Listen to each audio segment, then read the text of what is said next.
नमस्कार, मेरा नाम है डॉक्टर पुरु धवन और आज इस वीडियो में हम बात करने वाले हैं लकवे के कारणों के पीछे। क्योंकि जब भी किसी को लकवा होता है उसको लगता है उसका हाथ नहीं चल रहा, पैर नहीं चल रहा, आवाज नहीं आ रही, बट बहुत कम पेशेंट को पता होता है कि उनके हाथ पैर ठीक हैं। दिक्कत कहीं और है, दिक्कत उनकी नर्वस सिस्टम में है। अब नर्वस सिस्टम में कौन कौन से ऑर्गन्स आते हैं? आपका ब्रेन आता है, आपकी स्पाइनल कॉर्ड आती है मोटे मोटे तौर पर। तो अगर किसी भी तरीके से आपके ब्रेन को नुकसान होता है, स्पाइनल कॉर्ड को नुकसान होता है, तो आपका जो नर्वस सिस्टम है वो आपकी मसल्स को कंट्रोल नहीं कर पा रहा होता। जैसे अगर ब्रेन की उस हिस्से को नुकसान हो जाए जो आपके हाथ को चलाता था, तो क्या रिजल्ट देखेंगे कि हाथ तो ठीक है, हड्डियां ठीक है, मांसपेशियां ठीक है, बट ब्रेन से इसे हिलने का सिग्नल नहीं आ रहा।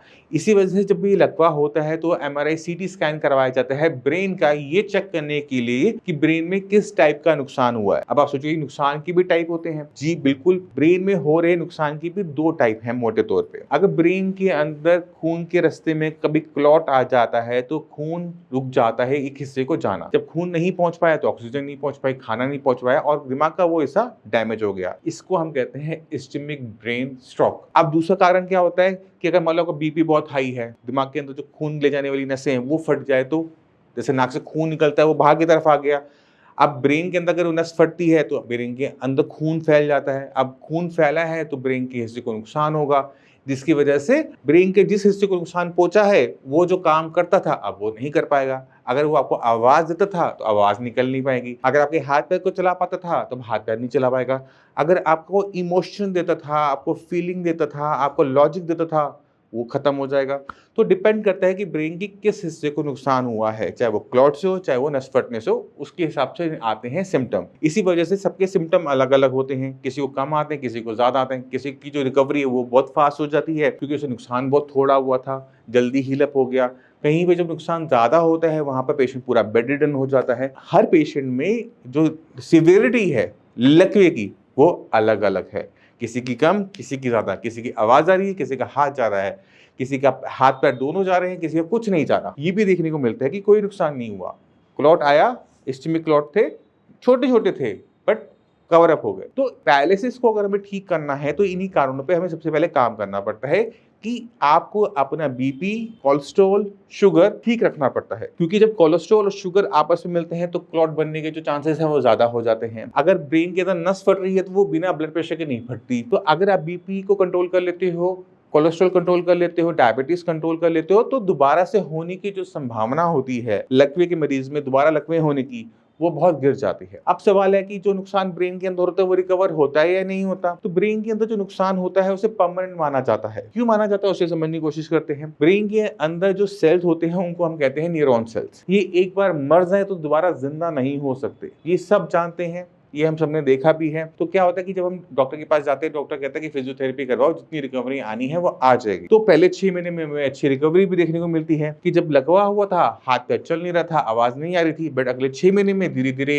एक्सरसाइज करने से, मेडिसिन खाने से आपको अपने अंदर सुधार देखने को मिला। अब ये जो सुधार है नहीं पूरा नहीं होता। अगर 6 महीने बीत जाए आपका सुधार जो है कहीं ना कहीं जाके रुकना शुरू हो जाता है। अब दिक्कत क्या होती है कि आप वही एक्सरसाइज कर रहे हो, वही मेडिसिन खा रहे हो, बट अब इंप्रूवमेंट नहीं हो रही, आप अब अभी भी चलने फिरने लायक नहीं बन पाए हो। तो ऐसे केसेस में जहां पर 6 महीने बीत जाते हैं, जहां पर रिकवरी पीरियड रुक जाता है, वहां पर पेशेंट को रिकवर करने के लिए इसी चीज को ठीक करना पड़ता है। उसको हम कहते हैं न्यूरोप्लास्टिसिटी। क्योंकि पहले जो 6 महीने में ब्रेन के अंदर इंप्रूवमेंट आ रही थी, जिससे आपके हाथ पैर की चलने की क्षमता आ रही थी, वो थी न्यूरोप्लास्टिसिटी। बट ये नेचुरल तरीके से 6 महीने में बंद हो जाती है। अब ये न्यूरोप्लास्टिसिटी क्या है इसको भी समझ लेते हैं। जैसे आपके शरीर में कहीं कट लग जाए तो घाव अपने आप भर जाता है, आपको बस उसे साफ रखना होता है, पट्टी करनी होती है, क्रीम लगानी होती है, घाव अपने आप भरता है। हड्डी टूट जाए तो वो भी अपने आप भरती है, हमें बस उसको प्लास्टर में डालना होता है ना, सीधा रखना होता है कि आपस में वो जुड़ पाए। ब्रेन को जब नुकसान होता है तो ब्रेन भी अपने आप रिकवर करता है, और इसको हम जो भरने की, अपने आप को ठीक करने की जो क्षमता है ब्रेन की, इसको हम कहते हैं न्यूरोप्लास्टिसिटी। इसमें हो क्या रहा होता है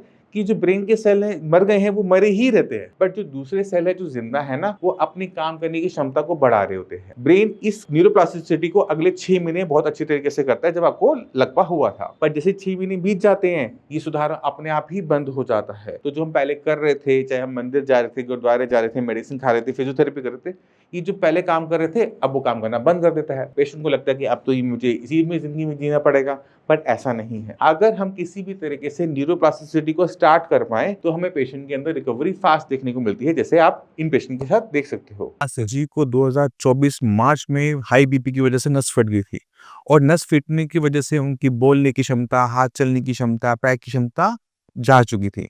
अब आप वीडियो देखेंगे तो भी उसमें आपको लगेगा कि उनकी आवाज़ में कोई दिक्कत है और वो अपने आप को अपना एक्सपीरियंस बताएँगे। सर आपका नाम क्या है? मोहम्मद हसीब। और सर आपकी एज? 33। सर आपकी बीमारी क्या थी? हाई बीपी से ब्रेन हेमरेज हुआ है। अच्छा, कब से थी सर ये? ये हो गया 15 मार्च 2024। 2024 से।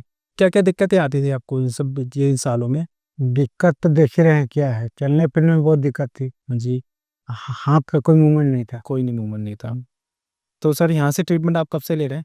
ये हम लिए हैं 2024 में नवंबर और दिसंबर 2 महीने का।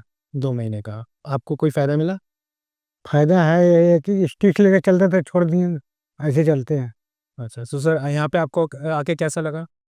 अभी तक तो ठीक है। हमारा बिहेवियर, डॉक्टर का बिहेवियर बहुत अच्छा है। तो आपने देखा कि सिर्फ़ और सिर्फ़ 2 महीने के अंदर काफ़ी बदलाव आ जाते हैं किसी भी पेशेंट में। तो आपको सिर्फ़ समझना ये है कि आपको अपने ब्रेन के अंदर न्यूरोप्लास्टिसिटी पे ध्यान देना है, क्योंकि ये जो पेशेंट ठीक हुए हैं 6 महीने बीत चुके थे। इनमें आराम इसलिए आया क्योंकि हमने इनके ब्रेन पे काम किया। इनके हाथ पे, पैर पे कम काम करते हुए ब्रेन पे ज़्यादा किया, क्योंकि ब्रेन के अंदर ही तो नस फटी थी। ब्रेन की ही तो क्षमता गई थी हाथ-पैर चलाने की। अगर ब्रेन की क्षमता दोबारा से हाथ-पैर चलाने की आएगी तभी तो पैर चलेगा, तभी तो आवाज़ ठीक होगी। तो ज़रूरी ये है कि आप बीमारी को समझो, क्योंकि मैक्सिमम लकवे के मरीज़ ये समझते हैं कि उनकी दिक्कत उनके हाथ-पैर में है और वो सबसे बड़ी गलतियों में से होता है। आप फिज़ियोथेरेपी करवाओ, एक्सरसाइज़ करवाओ, बट ब्रेन को कुछ तो दो जिससे वो अपने आप को ठीक करे। अगर ब्रेन ने अपने अंदर रिकवरी नहीं करी, आपको आराम देखने को नहीं मिलेगा। तो इस न्यूरोप्लास्टिसिटी के कांसेप्ट को समझो, इसको गूगल करो, इसको और डीप में अंडरस्टैंड करो, तो आपको समझ में आना शुरू हो जाएगा कि पैरालिसिस से निकलने का इकलौता रास्ता ब्रेन के अंदर वो बदलाव है, जो ज़रूरी है आपकी खोई हुई क्षमता को वापस लाने में। तो आपने देखा कि पुराने से पुराना लकवा भी ठीक होना शुरू हो जाता है, बट इसके लिए हमें न्यूरोप्लास्टिसिटी को स्टार्ट करना पड़ता है। अब सिर्फ मेडिसिन खाने से काम नहीं बनेगा, आपको एक्सरसाइज भी करनी पड़ेगी और आपको अच्छा खाना भी खाना पड़ेगा। अब क्या खाना है, क्या हमें एक्सरसाइज करनी है, ये एक लेंथी टॉपिक हो जाता है और मैं चाहता हूँ कि इसको हम आगे आने वाली वीडियोस में कवर करें। इसी के साथ आप सभी से भी चलने की आगे चाहूँगा। मिलते हैं अगले वीडियो में, तब तक के लिए नमस्कार।